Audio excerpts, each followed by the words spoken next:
कौन बनेगा नेता। नगर निगम के चुनाव पास आने वाले थे।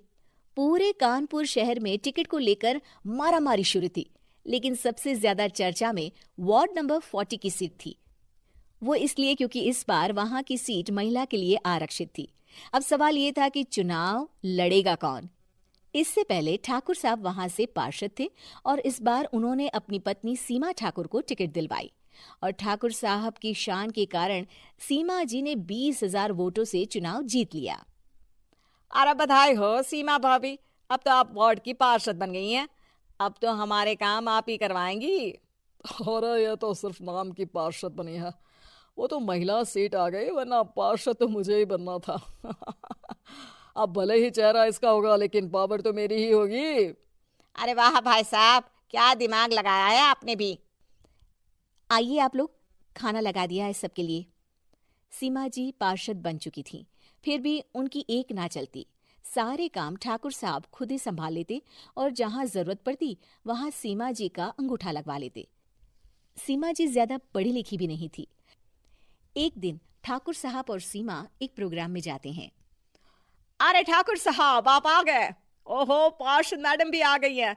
स्वागत है आप दोनों का। लगता है हमारे पार्षद फंड का सही इस्तेमाल हो रहा है। चलिए अब उद्घाटन करते हैं। ये लीजिए ठाकुर साहब कैची, आप ही सबसे पहले प्रवेश कीजिए। सब लोग आगे निकल जाते हैं और सीमा जी पार्षद होने के बावजूद भी पीछे खड़ी रह जाती हैं। वो देखती हैं कि वेलकम बोर्ड पर उनका नाम है, लेकिन महिला होने के कारण कोई उनका सम्मान नहीं कर रहा। अगले दिन एक आदमी उनके घर आता है। अरे ठाकुर साहब नमस्कार। कल ना हम नोटिस किए कि हमारा घर तो अवैध है और नगर निगम वाले उसे तोड़ने आ रहे हैं। अरे कुछ कीजिए ना ठाकुर साहब। देखो भाई, मैं तो ज्यादा कुछ कर नहीं सकता, पर अगर तुम सबकी जेब गर्म कर दो तो कुछ हो सकता है। कुल मिलाकर 4 लाख लगेंगे। अरे 4 लाख ठाकुर साहब? अरे भाई, मैं अपने लिए नहीं मांग रहा हूँ। दरोगा है, इंजीनियर बाबू है, बड़े साहब है, सबको देना पड़ता है ना थोड़ा थोड़ा। बोलो है मंजूर? तभी वहां अचानक सीमा जी आ जाती हैं। अरे ये आप क्या कर रहे हैं? पहले इन्हीं लोगों से तो आपने वोट मांगे, अब इनसे ही पैसे ले रहे हो। अरे चुप रहो तुम, तुम्हारा काम है सिर्फ अंगूठा लगाना, तुम वही किया करो। मुझे दूसरे काम तुम मत सिखाओ, समझी?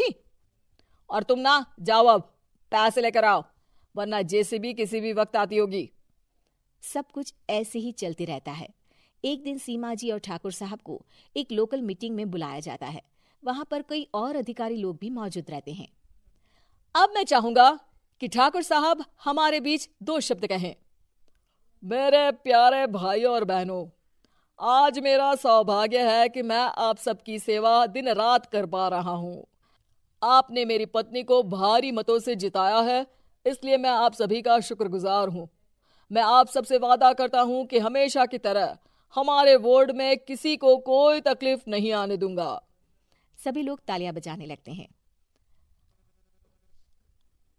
अब मैं माननीय पार्षद मैडम को स्टेज पे बुलाना चाहूंगा। अपने नाम को बुलाया सुनकर सीमा जी एकदम चौंक जाती है।